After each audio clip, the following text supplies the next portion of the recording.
We've been told by the majority party that soon we will be having a vote on an 800-page bill to change 50 state voting laws to one federal law. This bill is called the For People Act. It was compiled after the 2018 elections to call into question legitimacy of democratic elections for partisan political purposes. If it had been a serious attempt at legislating, there would have been some outreach to some Republicans, because it takes 60 votes, a bipartisan vote, to get anything through the United States Senate.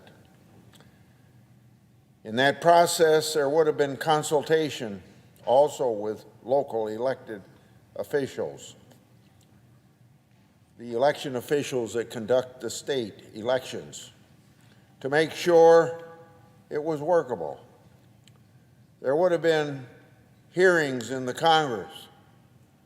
There would have been revisions from the bill originally introduced.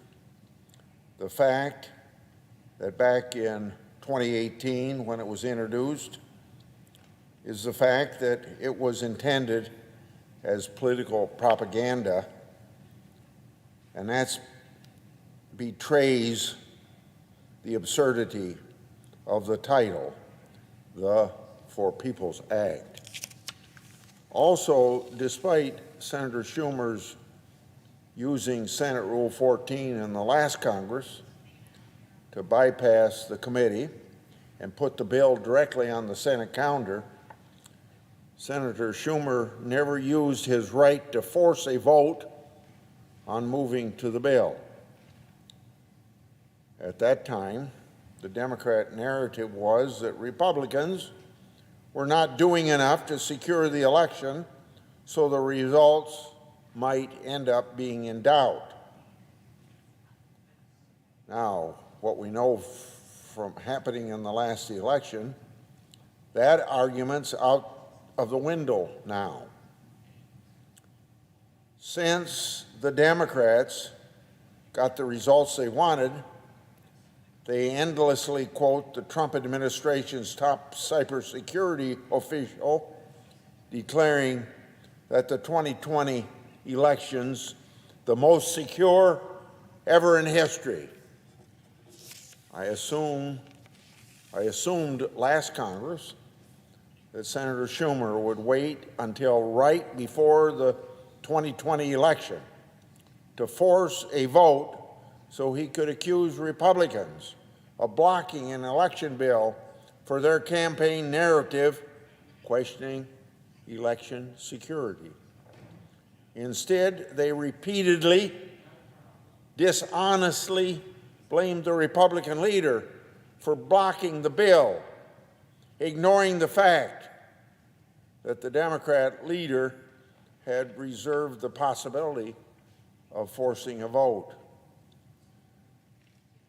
The For the People's Act is a messaging bill.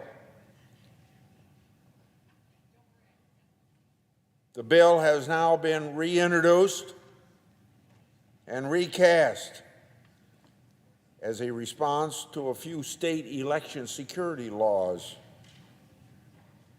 A handful of relatively minor reforms at the state level have been shamelessly and falsely characterized as voter suppression, even considering the fact that in the last election, the winner got the highest number of votes of any winner for president in the history of the United States, and the loser got the highest number of votes of any candidate for president of the United States throughout our history. As I've mentioned before, the claim by some Trump supporters that a certain brand of voting machine switched votes, I pointed out that that was lifted entirely from the Democrats' 2004 playbook. and President Trump's questioning of his loss in Georgia was simply following in the footsteps of the losing candidate for governor of Georgia 2 years before. The Georgia Democrat lost by over 50,000 votes in 2018 and has never even bothered to try to prove voting irregularities on that scale. Foreign adversaries like Russia and China cast doubts on the soundness of our democratic system, both to weaken us from within and to justify their own repressive regimes.